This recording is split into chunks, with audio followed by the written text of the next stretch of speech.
ధారణ కొరకు ముఖ్య సారము. ఫస్ట్ పాయింట్, బుద్ధిని పవిత్రంగా చేసుకునేందుకు స్మృతి యాత్రలో పూర్తి తత్పరులై ఉండాలి. కర్మలు ఆచరిస్తున్న ఒకే ఒక్క ప్రియుని స్మృతిలో ఉంటే వికర్మాచితులుగా అవుతారు. సెకండ్ పాయింట్, ఈ చిన్న యుగంలో మనుషుల నుండి దేవతలుగా అయ్యేందుకు శ్రమ చేయాలి. మంచి కర్మలు చేస్తూ మంచి సంస్కారాలను ధారణ చేసి మంచి కులంలోకి వెళ్ళాలి.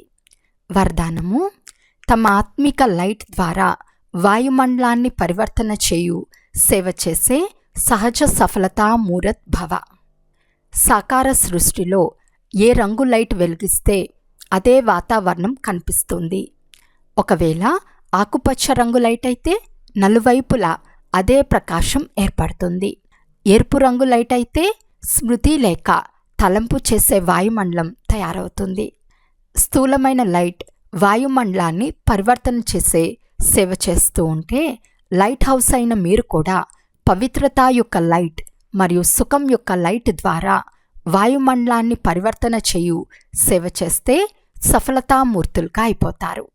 స్థూల లైట్ను కన్నుల ద్వారా చూస్తారు, ఆత్మిక లైట్ను అనుభవంతో తెలుసుకుంటారు.